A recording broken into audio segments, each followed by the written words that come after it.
সীতানাথ প্রেমানন্দে একবার হরি হরি বলো নিতাই গৌরী সীতানাথ প্রেমানন্দে একবার হরি হরি বলো নিতাই গৌরী সীতানাথ প্রেমানন্দে একবার হরি হরি বলো জয় রাধা দামোদর জয় রাধা দামোদর জয় রাধা দামোদর জয় রাধা দামোদর জয় রাধা দামোদর জয় রাধা দামোদর জয় নিতাই জয় নিতাই জয় নিতাই আমার কোটি কোটি দণ্ডবত প্রণিপাত পূর্ণ কার্তিক মাস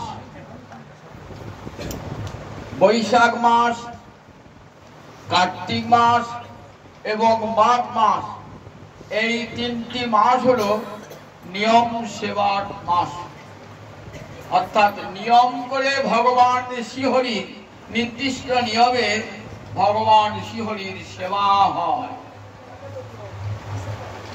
বৈষ্ণব পঞ্জিকা অনুসারে এই কার্তিক মাসটির নাম হলো দামোদর মাস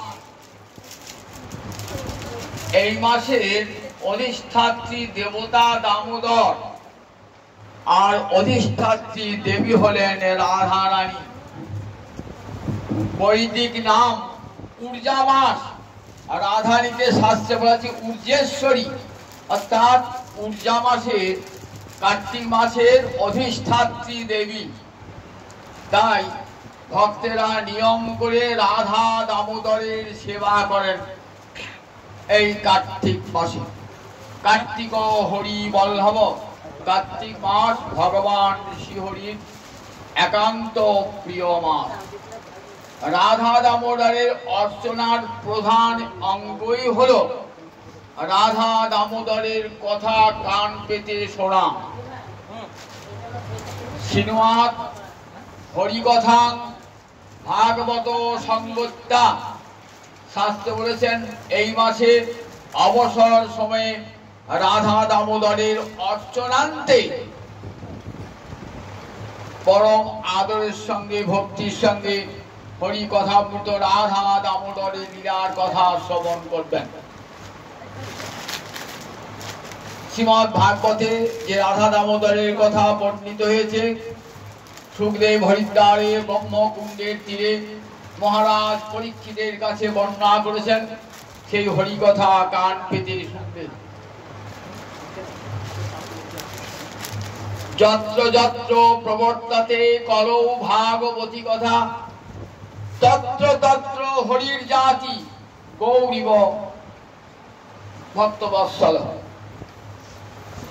বললেন যদি ভগবান শ্রীহরিকে আপনি আপনার ঘরে আনতে চান জগতের সবাই চান আমার ঘরে ভগবান শ্রীহরির চরণ ধুলি পড়ুক এই উদ্দেশ্যেই কত যাগ যজ্ঞ তপস্যা অর্চনা হয়ে থাকে তো পদ্ম পুরাণে ঋষি বললেন গোবিন্দকে ঘরে আনার সবচেয়ে সহজতম উপায় হলো হরিকথার প্রবর্তন যত্র যত্র প্রবর্ততে কলৌ ভাগবতী কথা কলিকালে যেখানে যেখানে হরি কথা হবে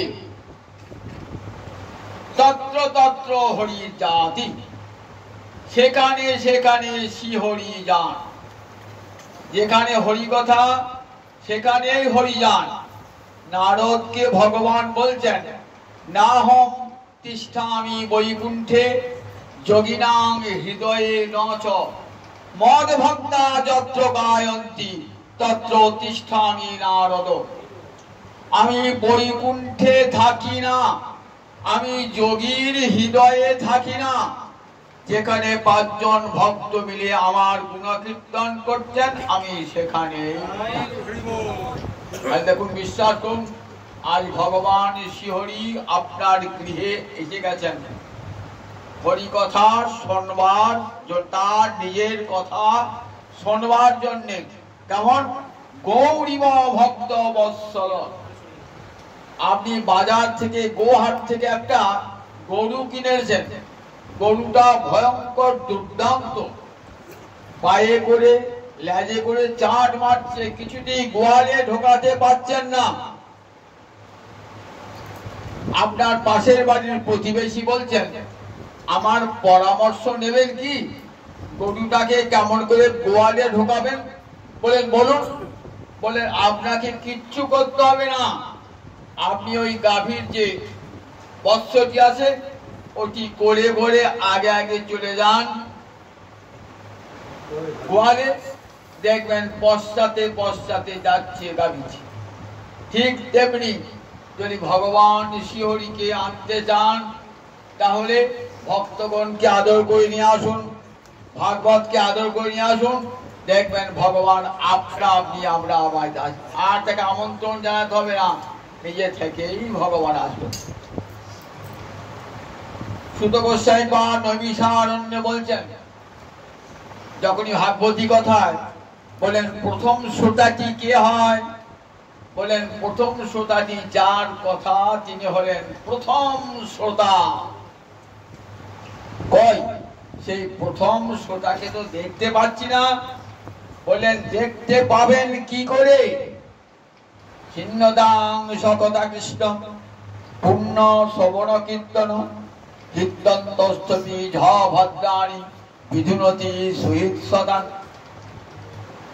ছিন্নদাং, ছিন্নদাং মানে ছিন্নত মানে যারা কথা শুনছে, বহুবচনে ছিন্নদাং, যারা হরি কথা আসরে শুনতে বসেছেন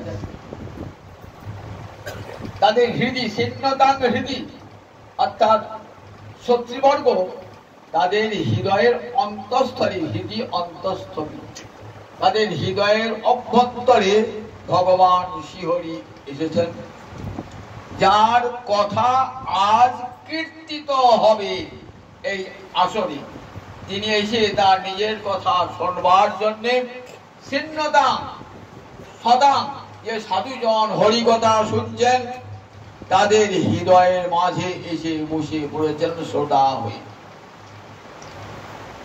আচ্ছা ভগবান শ্রীহরি আমার হৃদয়ে যেই হরিকথা শুনতে বসলাম, আমার হৃদয়ে চলে আসবেন? আমার হৃদয়ে তো কত ময়লা আছে, এক জন্মের নয়, কতবার জন্মেছি ততবার কামনা বাসনা অন্তরে নিয়ে মরেছি। সেই কামনা বাসনার জঞ্জাল তো আমার হৃদয়ে রয়েছে। জঞ্জালের উপরে, ময়লার উপরে কোনো ভদ্রলোক বসতে পারে? তাহলে ভগবান বসবেন কেমন করে? ময়লাটা জঞ্জালটা পরিষ্কার করে তবে তো সাধু জনেরা বসবেন। আপনার বাড়িতে আপনার একটা বন্ধু এসেছেন, বন্ধুকে বসতেবেন তো তখন আপনি কি করেন? বারান্দায় বসতেবেন। বারান্দাটা তখন বোধহয় ঝাড় দেওয়া হয় নাই, ভালো করে পরিষ্কার করা হয় নাই, তখন কি করবেন? তাড়াতাড়ি করে ঘর থেকে একটা মার্জনী অর্থাৎ ঝাঁটা নিয়ে এসে জায়গাটা পরিষ্কার করে একটা আসন পেতে দেবেন। যদি ওই অতিথি আপনার নিজের খুব ঘনিষ্ঠ বন্ধু হয়, কি বলবেন? আপনার হাত থেকে ঝাঁটাটা কেড়ে নেবেন, কেড়ে নিয়ে কি বলবেন?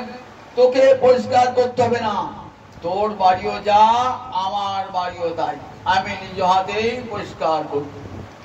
নিজ হাতে পরিষ্কার করে ঘর থেকে একটা আসন কি চেয়ার বার করে বসে পড়বেন। গোবিন্দ ঠিক দেখলেন, বলেন সুহিত সদা, যারা হরিকথা বসে শুনছেন না তার বন্ধু সুহিত, সমান হৃদয়ে যাদের, তাকে বলে সুহিত। সমান হৃদয় না হলে সুহিত হয় না। সেই ভগবান শ্রীহরি তাদের সুহিত, অর্থাৎ তাদের সমান, তাদের সঙ্গে হৃদয়ের সমান সাম্য আছে। তাই তিনি কি করেন? আমার হৃদয়ের যত ময়লা সব পরিষ্কার করে আমার হৃদয় সিংহাসনে বসে। দেখেছেন কত বড় সাধন? একটা যোগী যুগ যুগ ধরে ডাকছে আমার হৃদয়ে এসো। জ্ঞানী ডাকছে, ভগবান যান? যান না। জ্ঞানী হৃদয়ে, যোগী হৃদয়ে যান না ভগবান। বললেন তোমার আগে ময়লাটা পরিষ্কার করো। বলি বাবা ময়লা পরিষ্কার করতে তো কত জন্ম লেগে যাবে, তবে তো ময়লা পরিষ্কার হবে, এক জন্মে হবে? বললেন ময়লা পরিষ্কার করার সবচেয়ে বড় পথ হরিকথা। চেত দর্পণ মার্জনম। গৌরাঙ্গ হরি বলেছেন দেখো হরিকথা হলো চিত্ত দর্পণকে মেজে বসে পরিষ্কার করে দেয়, ভগবানের বসার আসন পেতে দেয়। তাহলে হরিকথার যে আসন বসিয়েছেন সেটা কত বড় মূল্যবান। যে ভগবানকে যোগী পায় না যোগ সাধনে, জ্ঞানী পায় না জ্ঞান সাধনে, তপস্বী পায় না তপস্যায়, বেদ পাঠী পায় না বেদ পাঠে, সেই ভগবান আপনার গৃহে সমস্ত শক্তি বর্গের হৃদয়ে উপস্থিত হয়েছেন। তাই নিত্যং ভাগবত শিবায়া বলেন প্রতিদিন বসে বসে হরিকথা শুনুন। এই দামোদর মাসে কি হবে? বিধুনতি ছ ভদ্রাণী, ছ ভদ্রাণী হি যুক্ত অভদ্রাণী সন্ধি করে ছ ভদ্রাণী। যত অভদ্র যত মনোমল আছে সব ধ্বংস হয়ে যাবে।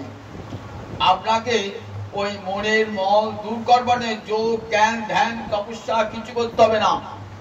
সাধুদের আসরে যান, বসে একবার কানটা পেতে দেন, আর কিচ্ছু করতে হবে না। আপনাকে উপবাস করতে হবে না, যজ্ঞ করতে হবে না, ঘি ঢালতে হবে না, গঙ্গা স্নান করতে হবে না। আপনি বসে বসে সাধুদের আসরে কানটা পেতে দেন, দেখবেন ভগবান শ্রীহরি আপনার হৃদয় মাঝে এসে আবির্ভূত হয়েছে।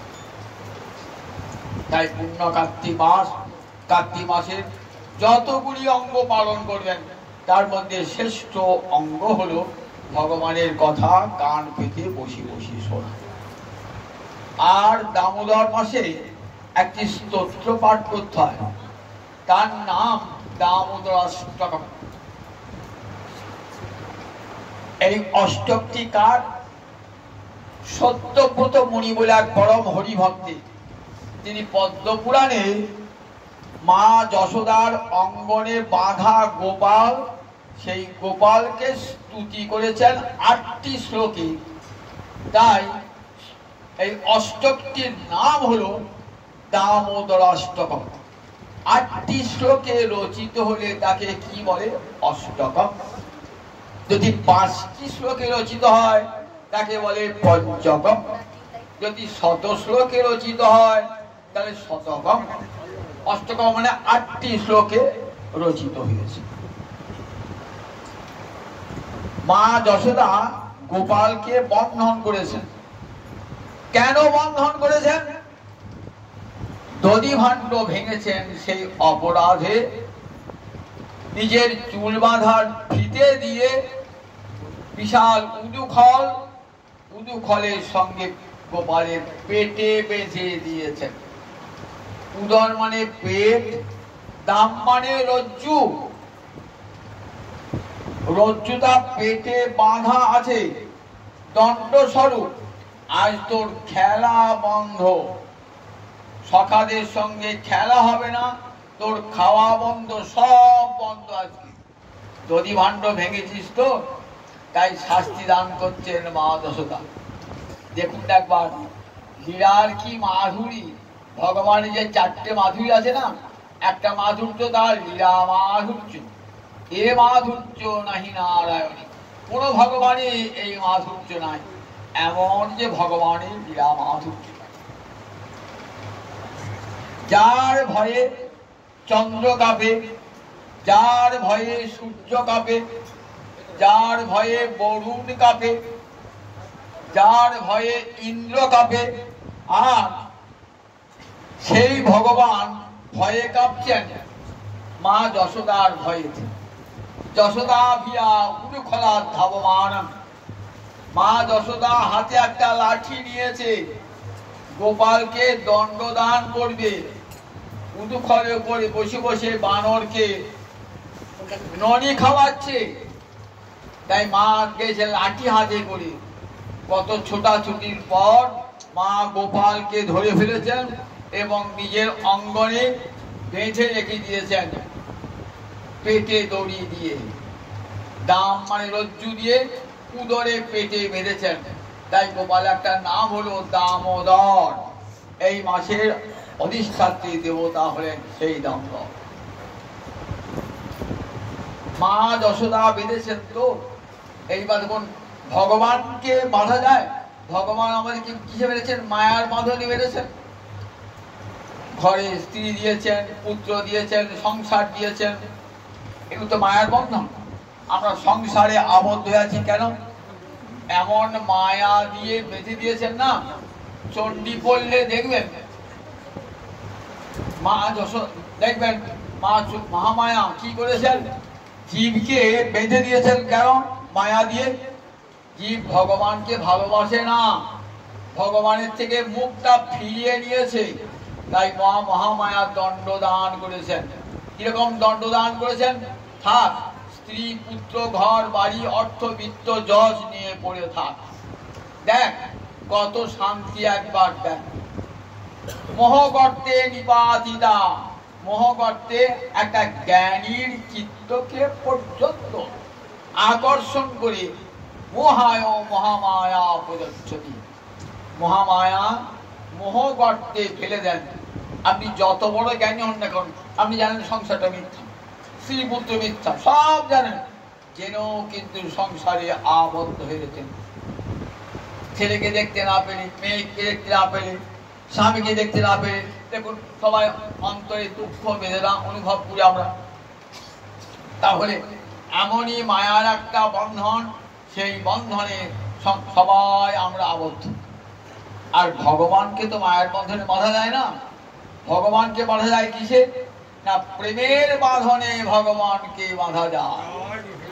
মা যশোদা বাৎসল্য প্রেমের বাঁধনে গোপালকে বেঁধেছেন। যখনই বন্ধন, যিনি বন্ধনহীন তাকে বন্ধনগ্রস্ত করেছেন। কি অপূর্ব লীলা আমরা দেখি, যে ভগবানকে কেউ বাঁধতে পারে না, বাঁধতে পারা তো দূরের কথা, তাকে ছুঁতে পারে না। উপনিষদে বলছেন, বলছে দেখো যত বাচো নিবর্তন্তে অপ্রাপ্য মনসা সহ। উপনিষদ মানে বেদ, বেদের মাথাকে বলে উপনিষদ।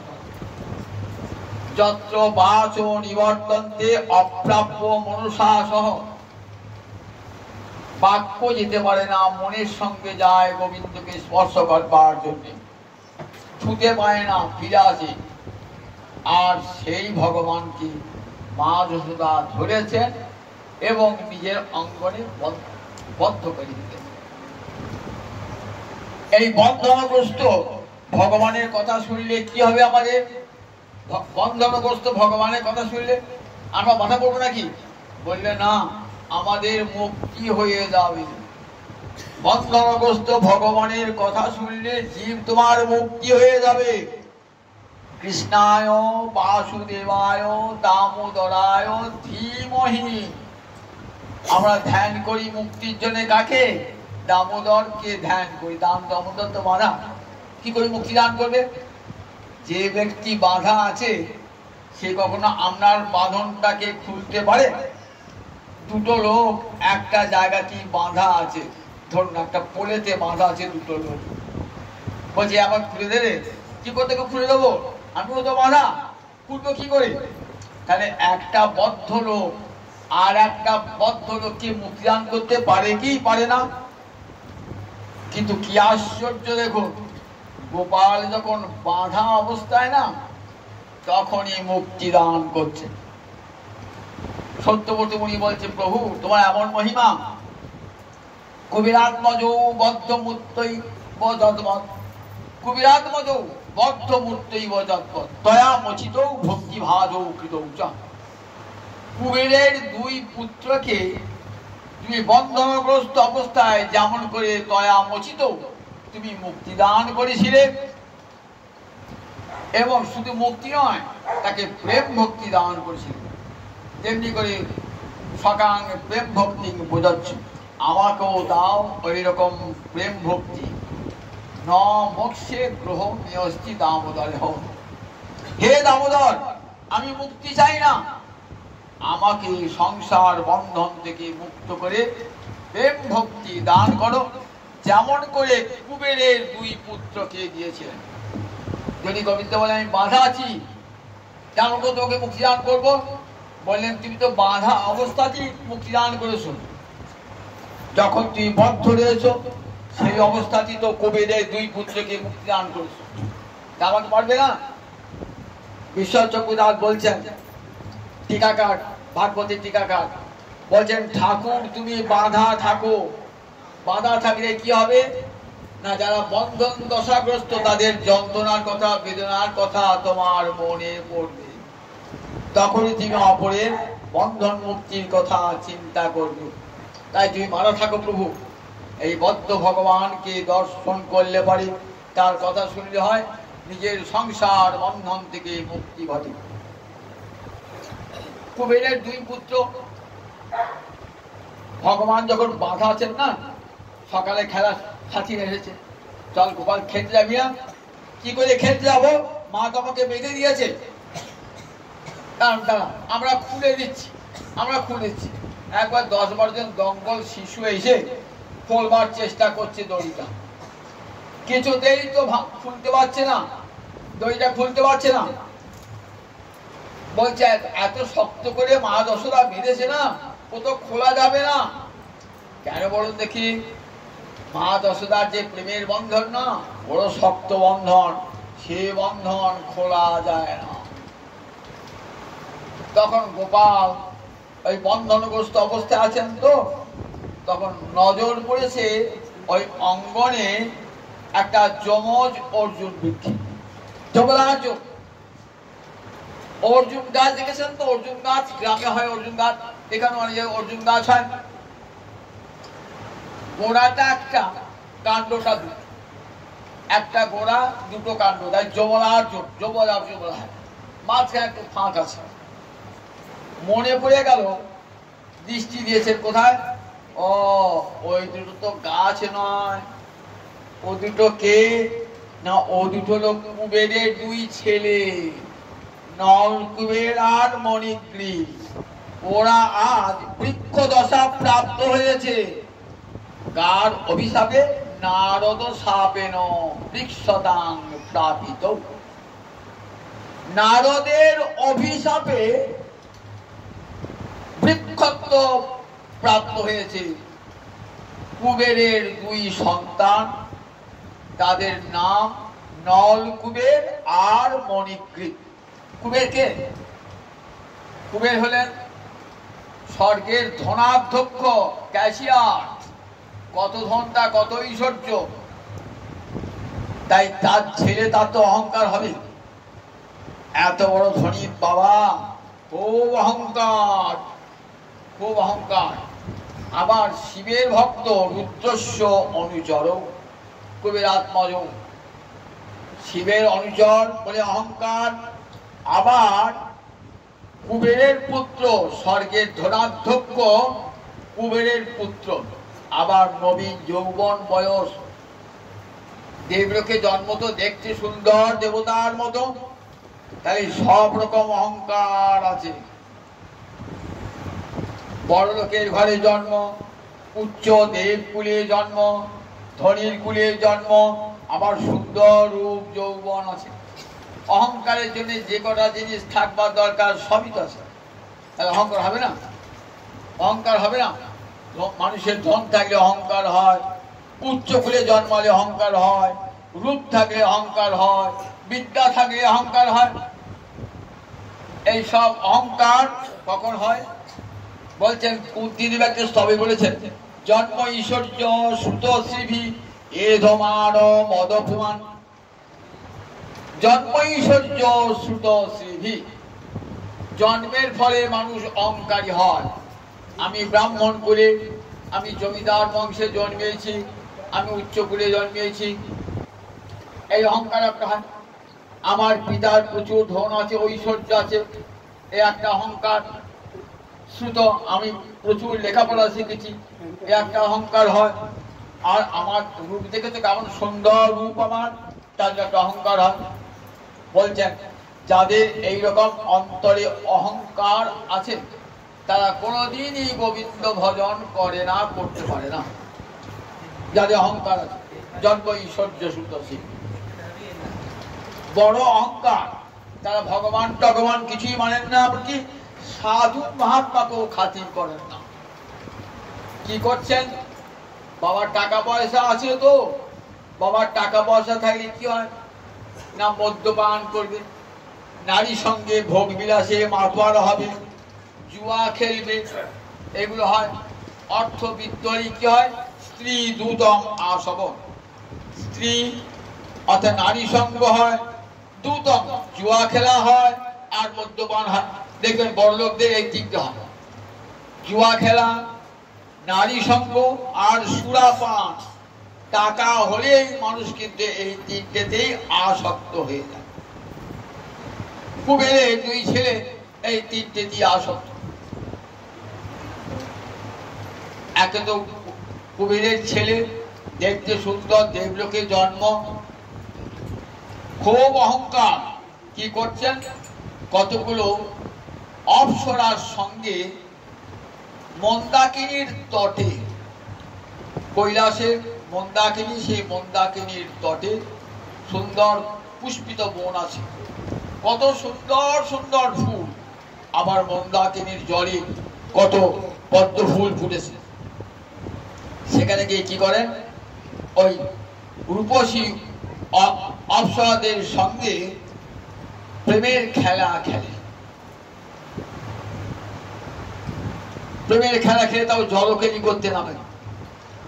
একদিন নারদ যাচ্ছেন বদ্রিকাশ্রমে, বদ্রীনারায়ণে যাচ্ছেন, বিরাজন্ত্রে হরিগুণ গান করতে করতে হরে কৃষ্ণ কৃষ্ণ কৃষ্ণ হরে হরে, হরে রাম রাম রাম হরে হরে, হরে কৃষ্ণ কৃষ্ণ কৃষ্ণ হরে হরে, হরে রাম রাম রাম হরে হরে। কৃষ্ণ কেশব কৃষ্ণ কেশব পাহি মাং, রাম রাঘব রাম রাঘব রক্ষমাং, কৃষ্ণ কেশব পাহি মাং। রময়তি আতুরং জগৎ, এটা হচ্ছে নারদের কাজ। হরিনাম করতে করতে চলেছেন, বিনা যন্ত্রে হরিগুণ গান করতে করতে। নারদ বৈকুণ্ঠে স্থান, গোবিন্দ বললেন নারদ তুই বৈকুণ্ঠে থাকো, বলে না প্রভু, বৈকুণ্ঠে থাকলেও তোমাকে হারাতে হবে। সারা বিশ্ব ব্রহ্মাণ্ডে তোমার কত কাজ, কত ভক্ত ডাকছে, তোমাকে দেখতে পাবো না। কোন উপায় অবলম্বন করলে তোমাকে সবসময় কাছে পাওয়া যায়? বলেন একমাত্র আমার কথাতে আমাকে সব সময় কাছে পাবে। নারদ সেজন্য সবচেয়ে ভালো সুন্দর উপায়টি নিয়েছেন, সব সময় মুখে হরিনাম হরিনাম হরিয়ে, আর কোনোদিন কৃষ্ণের সঙ্গে বিরহ হয় না। কোথায় যাচ্ছে? হরিনাম করতে করতে যাচ্ছেন, 24 মানুষকে মুক্তি দান করতে করতে যাচ্ছেন। করতে করতে ওই কৈলাসের উপবনে এসে উপস্থিত হয়েছে। অপ্সরারা দেখছেন যে নারদ আসছে হরিনাম করতে করতে, অঙ্গে তাদের বসন নাই, নির্লজ্জ হয়ে ওই পুষ্পিত বনে খেলা করছে। নারদকে দেখার সঙ্গে সে নারীদের লজ্জা হয়েছে। তারা কি করলেন? সঙ্গে সঙ্গে বাসাংসি পর্যন্ত বসন করলেন, দেহ ঢাকলেন। আর এই কুবেরের দুই সন্তান নলকুবের মণিগ্রীব, তারা বিবস্ত্র নৈব গুচ্ছক, তারা বিবস্ত্র হয়ে রইল।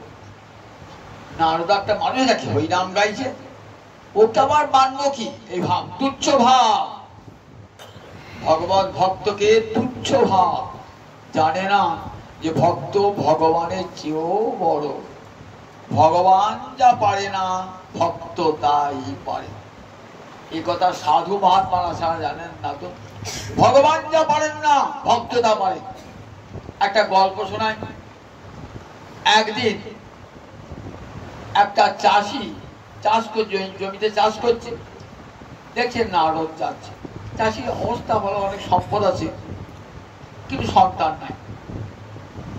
নারদকে দেখে বলছে ও দেবর্ষি বাপ প্রণাম, একটা ঠাকুর প্রণাম করে বলছে, আচ্ছা আমার কি সন্তান হবে না? বহুদিন হয়ে গেল সন্তান হলো না।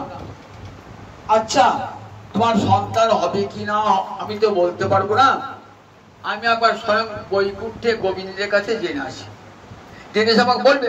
বলে নারদ সোজা বৈকুণ্ঠে চলে গেল। বৈকুণ্ঠে গোবিন্দকে বলছেন, আচ্ছা ওই যে চাষিটা এসে আমাকে প্রণাম করলো আর বললো আমার সন্তান হবে কি নতুন নিঃসন্তান। গোবিন্দ বলেন এ জন্মে আর ওর সন্তান নাই, সন্তান নাই, এই জন্মে কোনো মতেও সন্তান হবে না।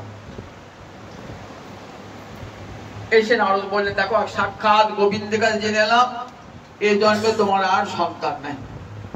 ভগবান যখন বলছে সন্তান নাই, সন্তান হবে না তো, আশা ছেড়ে দিয়েছে। ভগবান বলছে সন্তান হবে না। একদিন দেখছি একটা কৃষ্ণ ভক্ত কীর্তন করতে যাচ্ছে আর বলছে, এক রুটি দেগা তো এক লেরকা হোগা, দো রুটি দেগা তো দো লেরকা হোগা। শুনতে পেয়েছে চাষি, ছুটে এসেছে, ছুটে এসে 4খানা রুটি দিয়ে 4খানা। সাধু বলে তো 4টে সন্তান হবে। যথাকালে 4টি সন্তান হলো। এবার আবাকে নারদ বেড়াতে বেড়াতে সেই চাষির বাড়িতে এসেছে, দেখছি উঠানে 4টে ছেলে খেলা করছে। এই ছেলেগুলো কার? তা বলে এই ছেলে আমারই সন্তান। তোমারই সন্তান? দাঁড়াও দাও, তোমার কি আমি জল টল খাবো না, দাঁড়াও বোঝাচ্ছে, দাঁড়াও আগে মীমাংসা করে আসি। একবার স্বয়ং চলে গেছে বৈকুণ্ঠ। ও ঠাকুর আমাকে মিথ্যাবাদী সাজালে। কি মাত্র সাজালাম? ওই যে বললে চাষিটার সন্তান হবে না, আমি দেখলাম চাষিটার উঠানে 4টে সন্তান খেলা করছে। কি করে হলো? বলছে ও তো ভক্তের দান, ভক্ত বাড়ে নারদ, তুমি যদি আশীর্বাদ করতে ও সন্তান। তাহলে দেখুন ভগবান যা পারেন না ভক্ত তা পারে, এ কথা সবাই তো বোঝে না। কৃষ্ণের চেয়ে কৃষ্ণ ভক্ত বড়, মদ ভক্ত পূজাপ্যধিকা। ভগবান ভাগবতে বলেছেন যে আমার ভক্তের পূজা আমার চেয়ে বড়। আপনি ভগবানকে আদর করছেন, আপনাকে একটা ভক্ত এসে খঞ্জনি বাজিয়ে তাকে অবজ্ঞার দৃষ্টিতে দেখলেন, ভগবান বললেন আমি তোর বাড়িতেই থাকবো না, আমার ভক্তকে অবজ্ঞা করেছিস। ইন্দ্রদ্যুম্ন রাজা ভক্তকে অবজ্ঞা করার জন্য এত হরিভক্ত রাজা হাতি হয়ে গেলেন। ভাগবতী সেই গজেন্দ্র উপাখ্যান আছে, হরিভক্তি অবজ্ঞা করার জন্য। তাই নলকুবের আর মণিগ্রীব তুচ্ছ তার ছিল। একটা হরিরামকে ভিখিরি বামুন হরিরাম করতে ওকে আবার কি মানবো, উলঙ্গ হয়ে নৃত্য করছে। নারদ তাকিয়ে দেখলেন, নারদ দেখে ভাবলেন এত অহংকার, বড় লোকের ছেলে হবে, বড় লোকের ছেলে, রূপ যৌবন আছে, দেবকুলে জন্ম, অহংকার তো হবেই, অহংকার থাকা জায়গা আছে। এমন দুর্লভ মানব জন্ম লাভ করলো, যে মানব জন্ম ভগবানের সেবার জন্য এমন সুন্দর দেহ দিয়ে ভগবানের সেবা হলো না। স্ত্রী দূতম আসব, নারী সঙ্গে জীবনটা কাটালো, ভোগ বিলাসে জীবনটা কাটালো। এমন দুর্লভ মানব জন্ম ভগবান দিলেন, করুণার দান, জগৎকে শিক্ষা দিচ্ছেন। দেখো ভগবান দিয়েছেন, রূপ দিয়েছেন, ধন দিয়েছেন, যৌবন দিয়েছেন, মানব দেহ দিয়েছেন। কি জন্যে? তাকে সেবা করবার জন্যেই এই মানব দেহ দান। এমন সুন্দর মানব দেহ পেয়ে যদি ভগবানকে ভজন না করি তাহলে মানব জন্মটাই বৃথা হয়ে যায়। দেহটার কত অহংকার, তোমার রূপ যৌবনটা কতদিন থাকবে, তোমার অঙ্গে বসন ভূষণ কতদিন থাকবে। যে দেহ আপন জ্ঞানে যত্ন করো রাত্রি দিনে, বসন ভূষণ কত বেশ। পরমাত্মা ভগবান যবে হবে হেনে অন্তর্ধান, ভস্য কীটি কৃমি অবশেষ। যে দেহ আপন জ্ঞানে যত্ন করো, দেহটা যত্ন করছো, কত সুন্দর ভালো মন্দ খাচ্ছ, ব্যায়াম করছো, ডাক্তার দেখাচ্ছ, ভালো ভালো দামি ওষুধ খাচ্ছ, অঙ্গে প্রসাধন মাখছো, অলঙ্কার করছো, দেহটাকে সাজাচ্ছ, বোঝাচ্ছ আপন জ্ঞানে। যে দেহ আপন জ্ঞানে যত্ন করো রাত্রি দিনে, বসন ভূষণ কত বেশ, কিন্তু এই দেহটার এই মূল্যটা কতদিন থাকবে? পরমাত্মা ভগবান যবে হবেন অন্তর্ধান, ভস্য কি কৃমি অবশেষ। গোবিন্দ আছেন পরমাত্মা রূপে, জীবাত্মা রূপে। যেদিন চলে গেলেন দেহ থেকে, এই দেহটা যত লাবণ্য থাকুক, সৌন্দর্য থাকুক, বসন থাকুক, ভূষণ থাকুক, আর আমাকে বাড়িতে কেউ রাখবে না। বলবে যাও শ্মশানে নিয়ে চলে যাও, তাড়াতাড়ি করে বাড়ি থেকে বার করে নিয়ে যাও। বাড়িতে বেশিক্ষণ থাকলে পচে যাবে, দুর্গন্ধ হবে। দেখুন এই দেহটা নিয়ে কত অহংকার আমাদের, কত বসন ভূষণ করছি। গোবিন্দ আছেন বলেই দেহটা আছে, এত অহংকার।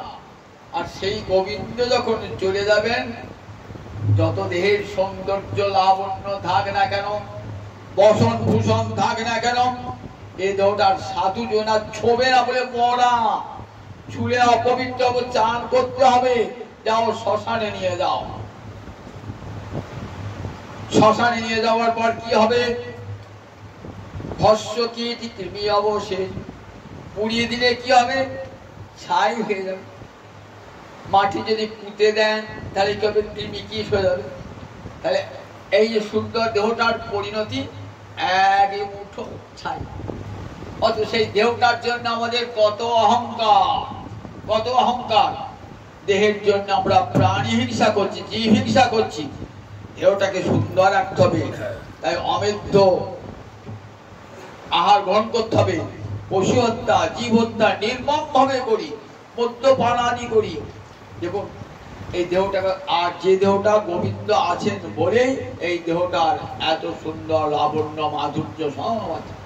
ভগবানের করুণার দান। সবসময় মনে রাখবেন যে গোবিন্দ কেন আমাকে মানব দেহ দান করলেন। পশু পাখি কৃমি কীট জন্ম না দিয়ে কেন মানব দেহ দিলেন? এই মানব দেহ দেওয়ার পশ্চাতে তার মহান উদ্দেশ্য যে আমাকে খসবার জন্য দিয়েছেন এই সুন্দর মানব দেহ। কিন্তু মানব দেহ পেয়েও যদি ভগবানকে ভজন না করি, নটু ঠাকুর আক্ষেপ করছেন, হরি হরি বিফলে জনম গায়েনু, মনুষ্য জনম পাইয়া রাধা কৃষ্ণ না ভজিয়া, জানিয়া শুনিয়া বিষ খাইনু। এমন সুন্দর মানব দেহটা পেলাম, জ্ঞানী হয়ে কত জ্ঞান অর্জন করলাম, কত লেখাপড়া শিখলাম, কত মানুষকে জ্ঞান উপদেশ দান করলাম, নিজেই গ্রহণ করতে পারলাম না। জানিয়া শুনিয়া বিষ খাইনু। আমি জেনে শুনে বিষ করেছি পান, গোবিন্দ তোমায় না ভজে। আমি জেনে শুনে বিষ করেছি পান, এমন দুর্লভ মানব জন হইবে। আমি জেনে শুনে বিষ করেছি পান, জানিয়া শুনিয়া বিষ খাইনু। সংসার দাবানলে দিবানিশি হিয়া জলে, জুড়াইতে না কইল উপায়। সংসার দাবানল মানে মনে রাখো এমন একটা সংসার দেখান যেখানে অশান্তির আগুন নাই, দেখাতে পারে। বিশেষ করে কলিযুগে এমন একটি মানুষকে দেখাতে পারবেন না যে অশান্তিতে, দুঃখেতে, বেদনায় বিমর্ষ হন না। কলিযুগে কলির দাপটে প্রতিটি সংসারে সংসারে কলি ঢুকেছে, প্রতিটি মানুষের হৃদয়ে কলি ঢুকেছে। কোথায় শান্তি পাবেন? শান্তি পাবার একটাই পথ, শান্তিময়ের উপাসনা। তার উপাসনা করলেই তবে শান্তি পাওয়া যায়। বেদ মাতা, বেদ তো আমাদের জননী, বললেন জীব তুমি শান্তি সুখ চাইছো, সংসারে নয়, স্ত্রী পুত্রে নয়, অর্থে বিত্তে যশে নয়, কোথায়? কৃষ্ণ পরমে পদে, ওই রাধা মাধবের চরণ কমলে সব সুখ সব। যদি শান্তি পেতে চাও ওই চরণ কমলের পানে ধাবিত হও, সব সুখ তোমার। সুন্দর বারব দণ্ড পেলাম, দুটো চোখ পেলাম, জগতের রূপ দেখে পেলাম, কিন্তু আমার রাধা মাধবের এত রূপ একবারও দেখলাম না। দুটি কান পেলাম, একবারও কৃষ্ণ কথা শুনলাম না। সংসারের সব কথা শুনবার সময় হয়, হরি কথা শুনবার সময় হয় না। পাশাপাশি প্রতিবেশীকে বলুন বাবা মা একটু হরি কথা হবে, যাবো তো বটে, ছেলেটা আসবে, স্বামী আসবে অফিস থেকে, গরুটা করে বাড়ি থেকে ফিরে নাই, কত রকম বায়না, কত রকম বায়না করবে। সব কাজের সময় আছে, হরি কথা শুনবার সময় হবে না। এবার দেখুন পাশে বসে বসে, পাশের প্রতিবেশীকে বসে বসে কি করছে না, যেগুলি যে কথাগুলি বড় নিন্দা পরচর্চা। হ্যাঁ রে, ওর বউটা ভাত খায় তো, ওর শাশুড়িটা বউর সঙ্গে কেমন ব্যবহার করে বল দেখিনি, ওর মেয়েটা কার সঙ্গে ভাব করেছে বল দেখিনি, এই আর কোনো কথা নাই। দেখুন তোর কি রোগ হয়েছে, কোন ডাক থেকে দেখাচ্ছিস, আর কোনো কথা নেই। ভগবানের কথা ভুলে উচ্চারণ করবে না। পাশে বসে গল্প করছে, হরি নামে আসরে আসবে না, হরিভক্তের সান্নিধ্য লাভ করবে না। এমন করির এমন দাপট, এমন প্রভাব, করির এমন দাপট। বয়স হয়ে গেছে, বৃদ্ধ হয়ে গেছে, জবু তবু হয়ে গেছে, তখন কি মানছা, এখনো সংসার করবো, এখনো নাতি নাতির বিয়ে দেখবো, তবে যাবো, তো হরিমুখে হরিনাম বলবো না। সে এক বুড়ি, আর থুরথুরে মৃত্যু হয়ে গেছে। বাবা যমরাজা, তুমি কি ভুলে গেলে নাকি আমাকে নিতে? এত বয়স হয়ে গেল, নিচে নাও, কত লোককে নিচে আমাকে নাও। আর মাথা থেকে কি করে, বন থেকে কাঠ দিয়ে নিয়ে আসে, উনুন জ্বালায়, বহু কষ্ট করছে, আমাকে নিতে পারছো না, এত কষ্ট হচ্ছে। একটা ছেলে এসে, ও দিদিমা কি বলছো গো, ও ঠাকুমা কি বলছো, তুমি কে গো? আমি যমরাজা, তুমি ডাকিয়েছেন তোমার নিতে, আমি যমরাজা, তোমার নিতে এসছি। আমার নিতে এসছি বলছি, এখন আমার নিতে এসেছো না, শোনো আমার এখন নাতিটার বিয়ে হয় নাই, নাতিটার বিয়ে দেখবো তারপরে যাবো। তা তুমি যাকে বলছিলে, তুমি যতক্ষণ বলছিলে আমাকে যমরাজা নিচ্ছে না, নিয়ে যাও। দেখুন মৃত্যুকালে তো তখন থুরথুরে বৃদ্ধ হয়ে গেছে, তখনও তখন সংসার করবার কত বাসনা। অঙ্গং বলিতং পলিতং মুন্ডং দশন বিহীনং জাতং দুন্ডং বৃদ্ধ জাতি গৃহীত্বা দণ্ডং তদপি ন মুঞ্চত্তাসা পিণ্ডং। আচার্য শঙ্কর বলছে অঙ্গ গলে গেছে, জবুত হয়ে গেছে, বৃদ্ধ বয়সে আর অঙ্গের শক্তি থাকে না, সামর্থ্য থাকে, সব ঢিলে ঢালা হয়ে যায় শরীর। অঙ্গং বলিতং পলিতং মুন্ডং, মাথায় আর চুল নাই, দশন বিহীন, সব দাঁতগুলো পড়ে গেছে, জাতং দুন্ডং, শুধু পায়ে যাবার ক্ষমতায়, হাতে লাঠি। বৃদ্ধ জাতি গৃহীত, তথাপি বৃদ্ধের এখনো বাঁচবার শখ, এখনো সংসার করবো, তথাপি না মুঞ্চত্তাসা পিণ্ডং। দেখছেন মহামায়ার কেমন মায়া, তথাপি সংসার করবার বাসনা, হরি ভজনের বাসনা জাগ্রত হয় না, সংসার বাসনা জাগ্রত হয়ে যায়। এক নর্তন বলছে না, বলে আর কবি নিতাই চাঁদ করুণা করিবে, সংসার বাসনা মরে কবে তুচ্ছ হবে।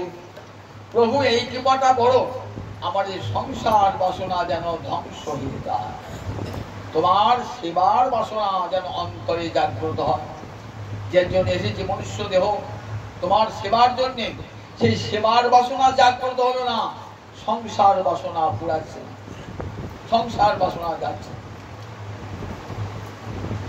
তাই নারদ ভাবলেন এত অহংকার, এমন সুন্দর দেহ পেয়েছে, ভগবানকে ভজলো না, এইবার দেহ ইন্দ্রিয় নিয়ে তো কৃষ্ণ সেবায় লাগাবার কথা ছিল, তাহলে দেহটার ইন্দ্রিয়টার মূল্য থাকতো। তাহলে যে দেহ ইন্দ্রিয় দিয়ে ভগবানের সেবা হয় না, ওই দেহের বা কি দরকার, ওই ইন্দ্রিয়ের বা কি দরকার? যাও তোমরা দুজন নিরিন্দ্রিয় বৃক্ষ জন্ম প্রাপ্ত হও। ধনী ব্যক্তিকে যদি দরিদ্র করে দেওয়া হয় না, তাহলে কি হয় না, দরিদ্র করে দিলে সে শিক্ষা পায়। এতদিন ধনের অহংকারে সে ধরাকে সরা জ্ঞান করত, যখন দারিদ্র সে আসে তখন সে বুঝতে পারে মানুষের মূল্য। যার গায়ে কাঁটা বিঁধেছে সে অপরের গায়ে কাঁটা বিঁধলে কত কষ্ট হয় সে বুঝতে পারে। তাই বলেন, দেখো যে অহংকারী ধনবান, তাকে তার ওষুধ হলো তাকে দরিদ্র করে দেওয়া, ধনহীন করে দেওয়া। দারিদ্র্যং পরমং অঞ্জনম। বলেন দরিদ্র ব্যক্তি কেমন হয়? অহংকার শূন্য হয়, নিজে খেতে পায় না, তাই পরের কাছে নত হয়। চিত্ত থেকে তার ওই বিষয়ে বাসনা দূরে সরে যায়। ফলে কি হয়? তার সাধু সঙ্গ লাভ হয়। দেখবেন বড় লোকদের সাধু সঙ্গ হয় না, কিন্তু দরিদ্র ভিখারির সাধু সঙ্গ হয়ে যায়। শাস্ত্রে বসে সাধুরা কখনো বিষয়ী ঘরে যান না। কেন? বিষয় ঘরে কি হবে? মহাপ্রভু বাণী, বিষয়ীর অন্ন খাইলে মলিন হয় মন, মলিন চিন্তেতে না হয় শ্রীকৃষ্ণ স্মরণ। বিষয়ীর অন্ন খেও না, ধনী লোকের অন্ন খেও না, ধনী লোকের গৃহে যেও না। কেন? মনটা মলিন হয়ে যাবে।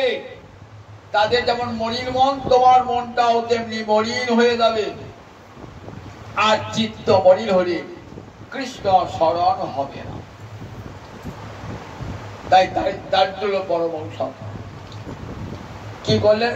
নলকুমার আর মণিকুলকে যাও তোমরা বৃক্ষ জন্ম প্রাপ্ত হও, সাপমেদাস্যং ইদমে জগৌ।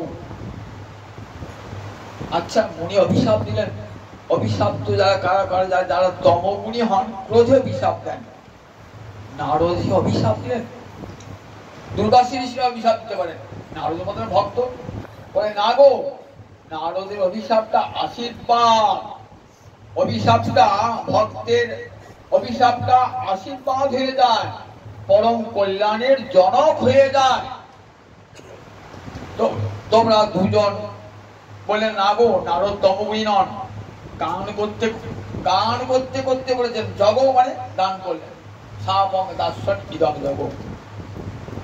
অভিশাপকে গান করতে করতে অভিশাপ দেয়। বলে যাও বৃক্ষ জন্ম, বৃক্ষের ইন্দ্রিয় নাই, বৃক্ষ জন্মে স্থাবর হয়ে আগে জায়গায় থাকবে, নড়াচড়া করতে হবে না। আবার কিন্তু আমার কৃপায় তোমাদের স্মৃতি থাকবে। কি স্মৃতি? পূর্ব স্মৃতি, যে আমরা দুজন ছিলাম কুবেরের পুত্র, আমাদের অহংকারের ফলে আজ আমরা বৃক্ষ জন্ম প্রাপ্ত হয়েছি। এই স্মৃতিটা থাকবে আমার কৃপা। আর একটা আশীর্বাদ করলাম। কি আশীর্বাদ? দেব পরিমাণে 100 বৎসর তোমরা দুজন বৃক্ষ হয়ে থাকবে। 100 বৎসর পরে, দেব পরিমাণে 100 বৎসর পরে ভগবান শ্রীহরি নন্দন রূপে আবির্ভূত হবেন।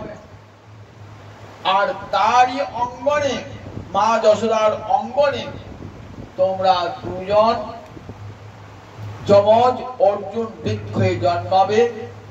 সেই কৃষ্ণের অঙ্গ পরশে এবং তার দর্শনে তোমাদের মুক্তি লাভ হবে এবং ভক্তি লাভ হবে। কুবেরাত্মজ বদ্ধপুত্রৈব যৎপদ দয়ামচিত ভক্তি ভাজ কৃতৌচ। কেমন এখন? এটাকে অভিশাপ বলবেন না আশীর্বাদ বলবেন? কেমন আশীর্বাদ? জন্ম হবে বৃন্দাবনে। জন্ম যে উদ্ধব চেয়েছেন যে বৃন্দাবনে তৃণগুল্ম লতা হতে, ব্রহ্মা চেয়েছেন বৃন্দাবনে জন্ম, আর অভিশাপের বলে বৃন্দাবনে জন্ম। আবার বৃন্দাবনে বৃক্ষ রূপে জন্ম, পূর্ব জন্মের স্মৃতি থাকবে। আর সেই সঙ্গে গোবিন্দের অঙ্গের পরশ পাবে, তারপর তার দর্শন লাভ হবে। 100 বছর কেটে গেছে, এবার তাদের মুক্তির দিন ভগবান ঠিক মনে রেখে দিয়েছেন। মা যখন গোপালকে বেঁধে রেখে দিয়েছেন না, গোপালের দৃষ্টি করেছে অদ্রাক্ষিত অর্জুন বৃক্ষ। তাকিয়ে দেখছে ছেলেগুলোকে বলছে ওই দেখ ওই অর্জুন গাছ গাছ নিয়ে যাও, মাঝখানে একটু ফোকল আছে তো, আমি তো ছোট ঠিক বেরিয়ে যাবো, আর ওই উঁচু খলটা বড় তো গাছের লিগে যাবে, আটকে যাবে, টান মারবো দলা ছেড়ে যাবে। উদ্দেশ্য তা নয়, আজকে নারদ ঋষির বাক্যকে সার্থক করতে হবে, সত্য করতে হবে। নারদ বলেছেন দেব পরিমাণে শতবৎসর পরে ভগবান শিহরি আসবেন, তার অঙ্গের বরসে। আগে অঙ্গের বরস হয় নাকি? আগে তো দর্শন হয়, তারপর স্পর্শন হয়, কিন্তু নারদ বলেন তার অঙ্গের স্পর্শে তোমাদের দুজনের মুখ হবে, তারপর দর্শনকে তোমরা ভক্তি লাভ করবে। অন্তকরী ব্রহ্মাণ্ড যার লোম টিপে যাতায়াত করে, আর সে উঁচু খলটা টানতে পারছেন না ভগবান। কি লীলার মাধুরী দেখো, শ্রীরাম সুদাম বলছেন ছিঁড়ে দে না, ও ভারী লাগছে, ছিঁড়ে দে না, নিজে টানছে, ছিঁড়ছে, সবাই গড় গড় করে ছিঁড়ছে যাচ্ছে, গড়ি গড়ি গড়ি গড়ি যে কোথায় ওই দুটো অর্জুন বৃক্ষের মাঝখানে ফাঁক আছে, সেইখানে গোপাল ঢুকে পড়েছে, ঢুকে পড়ে টান দিচ্ছে। এবার বড় উদুখলটা ফাঁক দিবার হবে না, ছোট্ট ছেলে গড়িয়ে যাবে, কিন্তু উদুখল তো যাবে না, উদুখলটা আটকে গেছে। এইবার গোপাল যে টান মেরেছে না, আর সঙ্গে সঙ্গে দুটো গাছ হুড়মুড় হুড়মুড় করে পড়ে গেল, বিশাল শব্দ হলো। শব্দটা কোথায় গেল? একবারে গোবর্ধন পর্বতের কাছে গেল, নন্দ মহারাজ অঙ্গন থেকে। নন্দ মহারাজ এবং আর সব কবিরা বলছে বিশাল শব্দ হলে কি করে? ইন্দ্রযজ্ঞে ব্যস্ত তো, বিশাল শব্দ হলে কি করে? গাছ দুটো হুড়মুড় হুড়মুড় করে পড়ে গেছে। যেই গাছ দুটো হুড়মুড় করে পড়েছে না, সঙ্গে সঙ্গে গাছ দুটো থেকে দুটো দেব শিশু বেরিয়ে, সুন্দর দিব্য দর্শন দেব শিশু। কে দেব শিশু?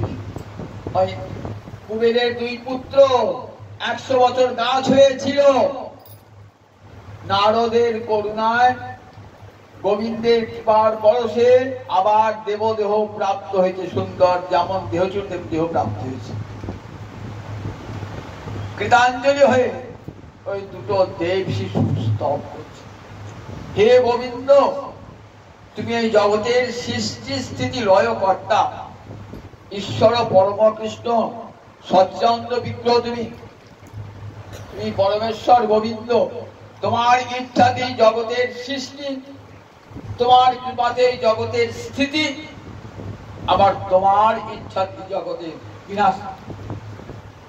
সেই তুমি আমাদেরকে কৃপা করেছো, সেই তুমি আমাদেরকে কৃপা করেছো আজকে। হে পরম কল্যাণ, হে গোবিন্দ, আমরা নারদের কৃপাতেই তোমার দর্শন পেলাম।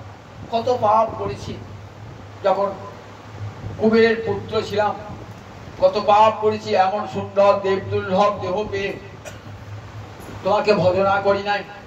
সাধুর দর্শন হলো বলি আজ আমাদের বৃন্দাবনে বৃক্ষরূপে জন্ম। তা হে গোবিন্দ, তখন এতটাই কৃপা করলে, আর শেষ একটু কৃপা কর।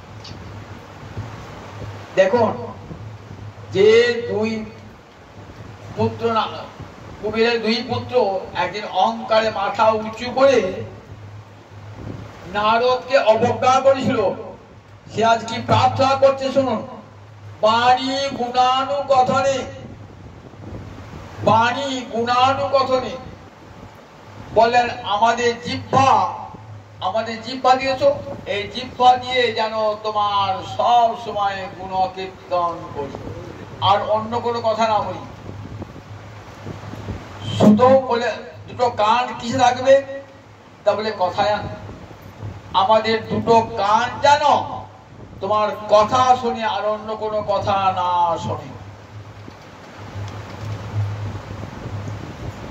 করম তব কর্মসু, আর দুটি হাত দিয়ে যেন তোমার কর্ম করি, তোমার জন্যে মালা গাঁথি, তোমার জন্যে তুলসী চয়ন করি, পুষ্প চয়ন করি, তোমার সেবায় যেন দুটো হাত লাগে।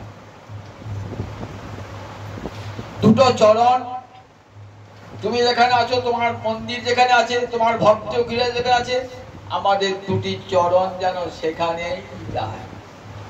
মনস্তব পাদয় সিদ্ধাং। আর মনটা সব সময় তোমার ওই চরণ যুগলকে যেন স্মরণ করে। মাথাটা উঁচু বলকে ছেলে বলে মাথাটা নত করি নাই, চির নিবাস তব জগৎ প্রণাম। জগতের সর্বত্র তুমি আছো, জগতের সর্বত্র হরি আছেন, এই জ্ঞানে জগতের সর্বত্র যেন মাথা নত করি। জগতের সর্বত্র ভগবান, অনলে অনিলে ভূধরে, জগতের সর্বত্র শিবে সম্মান দিবে জানি কৃষ্ণ অধিষ্ঠান প্রতিটি জীবকে। এমনকি কুকুর বিড়ালকেও রামদাস বাবাজি প্রণাম জানাতেন, তার মধ্যেও ভগবান শ্রীহরি সব শ্রীহরির হাত ধরে প্রতি ধূলিকণাকে প্রণাম জানাতেন। ধূলিকণার মধ্যে ঋষিরা ব্রহ্ম দর্শন করেছিলেন, তাই প্রতি ধূলিকণাকে পর্যন্ত প্রণাম জানাতেন। চির নিবাস তব জগৎ প্রণাম। জগতের সর্বত্র তুমি আছো, তাই সকলের কাছে যেন মাথা নত করতে পারি, সকলের কাছে যেন কৃপা চেয়ে নি, যেন আমার যেন ভগবান শ্রীহরির চরণে হরিপদে মতি হয়। দৃষ্টি সদাং দর্শন, আর আমাদের দুটো চোখ থাক সাধুর দর্শন। ভগবান বলছেন এক যাত্রায় পৃথক ফল হলো কেন? সব ইন্দ্রিয় আমাকে দিলে, চোখ দুটো দিলে না কেন? সব ইন্দ্রিয় ভগবানকে দিলেন। কান তোমার কথায় থাকুক, জিহ্বা তোমার গুণকীর্তন করুক, কথায় আমি শ্রবণ, কান দুটো তোমার শ্রবণ থাকুক, হাত তোমার কর্ম করুক, চরণ তোমার ক্ষেত্রে গমন করুক, মাথা তোমার সর্বত্র প্রণত হয়। কিন্তু দৃষ্টি সদা আমি দর্শনে ভবত্তনুনাং, তোমার দ্বিতীয় দেহ ওই ভক্ত, সেই ভক্ত দর্শনে আমার দুটি নয়ন থাকে। কেন ভগবত দর্শনে বলে না কেন? বলে প্রভু তার একটা অকৃতজ্ঞতা দোষ আছে। কিসের অকৃতজ্ঞতা? বললেন প্রভু যখন নারদকে দেখেছিলাম না, পাপ চোখে দেখেছিলাম, পাপ চোখে রমণীদের সঙ্গে বিলাসে মত্ত বারুণী মদিরা পান করে নাচছিলাম উলঙ্গ দেহেতে, তাই পাপ চোখে দেখেছিলাম। পাপ চোখে দেখেই আজ তোমাকে দর্শন করলাম। পাপ চোখে দেখে এত বড় কৃপা। তাই যদি ভালো চোখে দেখি, পাপবিহীন চোখে দেখি, তাহলে কত না প্রাপ্তি ঘটবে পাপ চোখে দেখে। তাহলে যদি সেই সাধুর দর্শনে যদি চক্ষুকে না রাখি, তাহলে অকৃতজ্ঞতা দোষ আসে। তাই দেখো বললেন, দেখো গঙ্গার চেয়েও সাধু পবিত্র। গঙ্গার পরশৈলে পশ্চাতে পাবন, দর্শনে পবিত্র করো এই তোমার গুণ। গঙ্গার পরশৈলে পশ্চাতে পাবন, দর্শনে পবিত্র করো এই তোমার গুণ। গঙ্গায় যেতে হবে, সব দেশে গঙ্গা নাই, গঙ্গার জল ছুঁতে হবে, তবে আপনি পবিত্র হবেন। আর সাধুকে দর্শন করলেই আপনি পবিত্র, সাধু দর্শনই পবিত্র হয়ে যান। তাই সাধু দর্শন করে আমাদের দুটো চোখ কেমন হলো? ভগবত দর্শনের যোগ্য হয়ে উঠল। তাই আবার যেন সাধু দর্শন করি। ভগবান বলছেন ঠিকই, দেখো সাধু দর্শনে অন্ধকারে যেমন মানুষ কিছুই দেখতে পায় না, সূর্যোদয় হলে দেখতে পায়, সাধুর দর্শন সূর্যোদয়ের মতো। যখন সাধু দর্শন করলেন না, তখন কি জানবেন? আমার জীবনের অন্ধকারটা কেটে গেল। ক্ষণমীয় সজ্জন সংগতি রেখা ভবতি ভবার নব তরণী নৌকা। ক্ষণকাল যদি সাধুর সঙ্গ হয়, তাহলে সংসার সমুদ্র পাড়ের নৌকা। সাধুরা তো কৃষ্ণ কথা ছাড়া অন্য কোনো কথা বলেন না। সাধুরা আপনার গৃহের জন্য আমাকে কৃপা করবার জন্য এসেছে। তাই সাধুর সঙ্গ বড় দুর্লভ। শ্রীহরি সুলভ, কিন্তু হরি জন বড় দুর্লভ। মনে রাখবি ভালো করে, হরি সুলভ কিন্তু হরি জন দুর্লভ। শ্রীহরির আপন জন বড় দুর্লভ। তাই হরিজনকে আদর, হরি কোথায়, তাকে কোথায় পাবো? হরিজনকে আদর করুন, হরি আপনা আপনি আসুন। নারদকে কৃপা করলেন। তো নারদ যে কৃপা করলেন, দেখুন সেই কৃপার ফলে ভগবত দর্শন লাভ হয়ে গেল। মা এত বড় দুটো গাছ পড়ে গেছে, তো তবু দড়ি ছেড়ে নাই। তবু মা যশোদা যে বেঁধেছেন না, দড়ি ছেড়ে নাই। কেন ছিল না? বললেন প্রেমের বন্ধন এত ঠুনকো নয়, তার মিশে যাবে নয়। তাহলে প্রেমের বন্ধনটা খুলবেন কেমন করে? বলছেন প্রেমের বন্ধন প্রেম দিয়েই খুলতে হবে। নন্দ মহারাজ এবং অন্যান্য গোপীরা ছুট এসেছেন, এসে দেখছেন দুটো দেব শিশু স্তব করছে, আর গাছ দুটো হুড়মুড়িয়ে পড়ে গেছে। দেব শিশু তো আর নাই।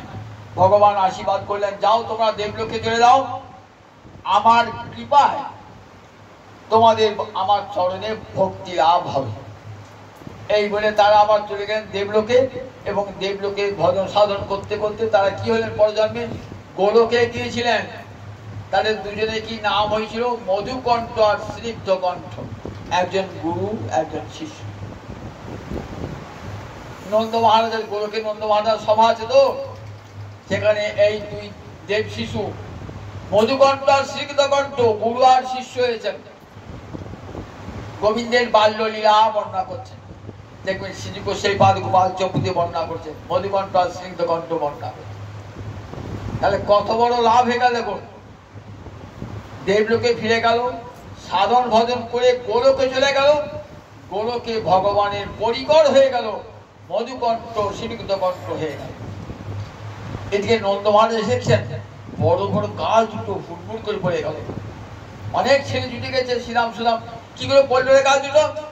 তারপর যে গোপাল যে টানলো না, অমনি গাছ দুটো পড়ে গেল। তাই হয়নি? ওইটুকু ছেলে এখন গাছ দুটো পড়ে গেছে, নিশ্চয়ই কোনো অসুরাদি গাছ বটে। তা বৃন্দাবনে এমনই না, বকুড়ি কেবল আরতি ঐশ্বর্য না জানে, ঐশ্বর্য দেখিল ঐশ্বর্য সম্বন্ধ সে মানে।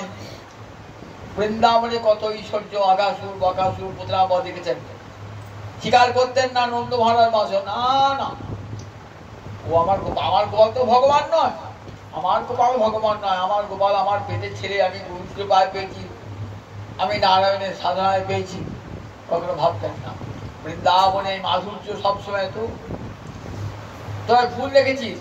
ফুল দেখেছি, নিশ্চয় কোনো ওষুধ টষুধ ভর করেছিল রে, যাক হে নারায়ণ আমার গোপালকে রক্ষা করেছে। দেখছো গোপালের পেটটা বাঁধা কেন? এতক্ষণ কাজে ব্যস্ত ছিলেন নন্দ মহারাজ, দেখতে পান না যে গোপাল বাঁধা আছে, সারাদিন বাঁধা আছে।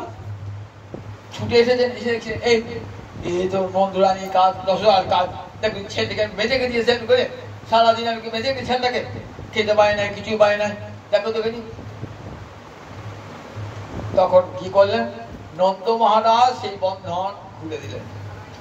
নন্দ মহারাজ খুলে দিলেন, যশোদাকে বললেন দেখো তোমার এই কাজ ঠিক হয় না, আমার দুধের বাচ্চা গোপাল, ওকে এতক্ষণ কষ্ট দিয়েছো, বেঁধেকে দিয়েছো, খেতে দাও না। মা তো শাস্তি দান করেছিলেন, সেই বেঁধেছিলেন, সেই বন্ধন খুললেন কে? সেই বন্ধন খুললেন নন্দ মহারাজ।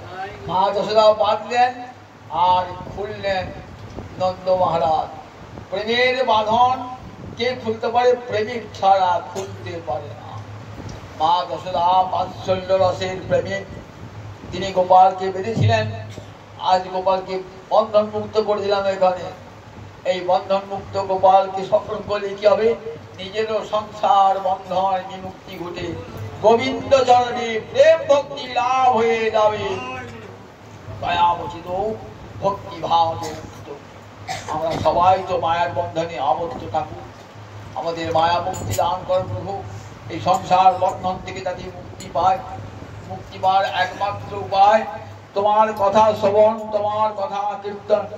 মহাপ্রভু তাই জগৎজীবে দাঁড়ে দাঁড়ে দিলেন হরিনাম সংকীর্তন, মায়া মুক্তি সহজতম পথ।